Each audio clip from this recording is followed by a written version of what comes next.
Hi folks, back again for the next in our series of videos on our Introduction to Programming course using Python from our Grok Learning online platform.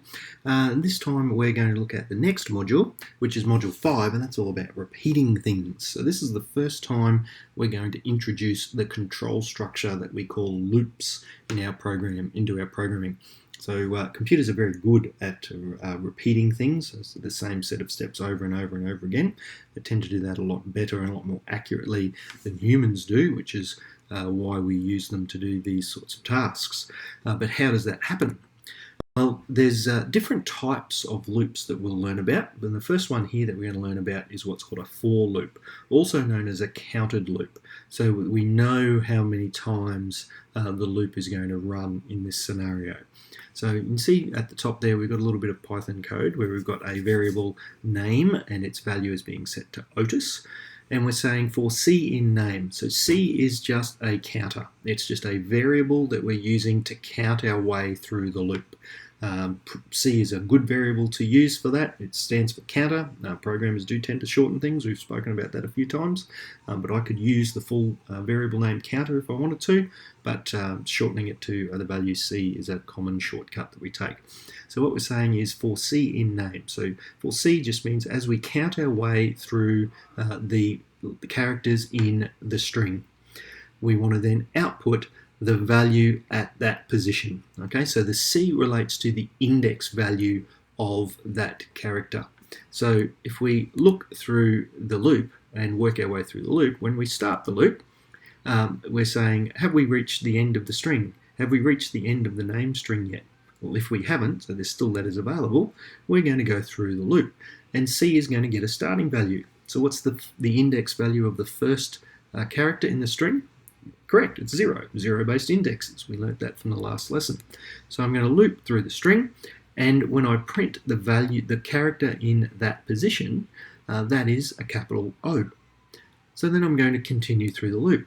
Have I hit the end of the string again? So I go back to the start. Have I hit the end of the string? Well, no, I haven't. There's more characters still available. So, well, this time though, the value of C increments by 1 each time I go through the loop. So it had a value of 0 before, now it's got a value of 1. So when I go through the loop and then print the character in that position, what character is in the index position 1? Yep, it's a lowercase t, correct. And I continue through the loop until I get to the end. Am I at the end yet? No, I'm not. C takes on the next value, which is a 2. So I go through the loop and I perform my loop actions, which is to print the value of C, the character at the value, the index position of C, which C has a 2, so the character in that position is a lowercase I. And I go through, am I at the end of the string yet? No, I'm not. C takes on the value of 3, and that's then going to print an S. It will actually, even though the slide doesn't show it, it will go back to the beginning of the loop again, and when it says for C in name, the decision this time is, oh, no, it's false. I am at the end of the string, there are no more characters left. Don't perform the loop actions, skip down below the loop and continue the program from whatever might be below the loop. And that's the way that our computer interprets loops, in this particular type of loop being a for loop. So we can use this structure in very useful ways in programs to make our programs do more complicated things.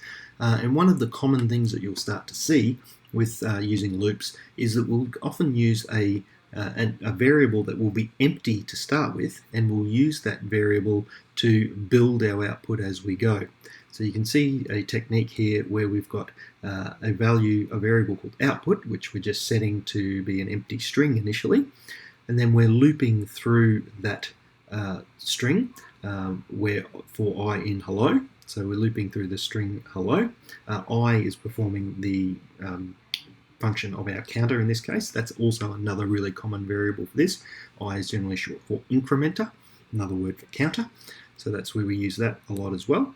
So we're saying set the loop condition. We're setting looping through each of the characters in the string hello.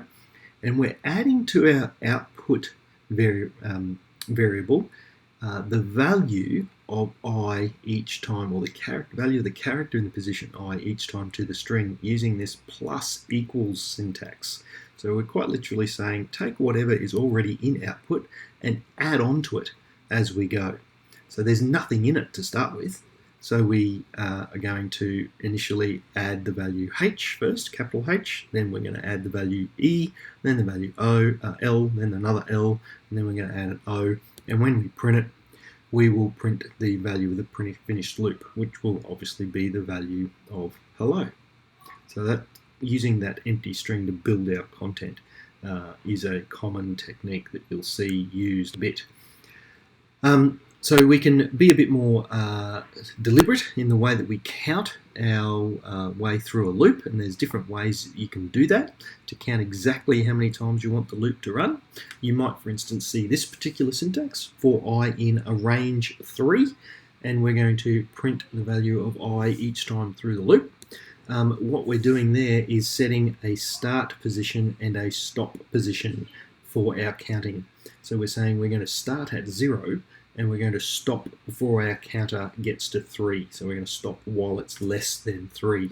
So if we have our output, what we're going to get is the value 0 first, because that's our first value of I, and then our I is going to be a 1, and then I is going to be a 2. Are we still less than 3? Yes, we are, so our output will stop. So we can use that technique in a few different ways. We can use it where we've got for n, just another value that's doing our counting in the range, but this time we're supplying two values to our range. We're supplying a starting position of 5, and we're also supplying a dedicated stop position of less than 8. So we're not starting at 0 this time, we're starting at a particular value. So when we output this, our printing will be 5, 6, and 7. And notice those things are also being printed down the page. There's a particular technique to have them printed across the page, which we'll look at later on. But these things are being printed down the page. We can get a little bit more complex again and have 3 values supplied for our range in our loop. And this time, those 3 values represent the start position. The first one is always the start position. The second one is always where we want to stop counting, but we don't have to count in ones all the time. The first 2 examples, we've counted in ones each time. We can provide the value that we want to count in, and here we're saying we'll count up in 2s this time. So we're starting at 2, which is going to be our first value of I, and then we're going to go to 4, 6, 8, and 10, because we're stopping before we get to 12, whilst our counter is less than 12, and we're counting up in 2s, so hence we get our counter. So you might have guessed we can supply negative values for our counter and have us count backwards as well as up. So that's some different techniques we can use to form our counted loops and control very accurately and exactly how our loop executes. So just there's a couple of problems here that are a little bit more complex and different to what we've seen before, so I thought I'd give you a little bit of a helping hand with problem 3 in module 5. And in that problem, you're asked to accept some input from the user and then print it backwards, so which is a classic example of using a loop. So here, if our example that we input that's provided when we're asked the question at line is hello there with a combination of different characters with an exclamation on the end, our output will print that exactly backwards. So we can use the technique I spoke about earlier, starting with our output as an empty string. So we're going to build it as we go. We're asking the user for input, and we're storing that input into the variable called line, and we're just asking a very simple question, line, colon, prompting the user to enter that value. And then we're using a counted loop where we are using I as our incrementer value, our counter value, through the range. Len line -1 is where we're starting at. So because we want to start with, we will first want to know, well, how many characters are in this string, which could change, because I might provide a different string. Len line is finding the length of my line variable, how many characters are there. And the -1 is subtracting 1 because what we're trying to find is what's the index value of the last character. And we know that the index value of the last character is actually 1 less than the number of characters there are because of this 0-based index numbering that we have. So we use that to find what's the last index value. That's where we want to start. -1, you might want to experiment with that when you try this and see if you don't use the -1 what happens.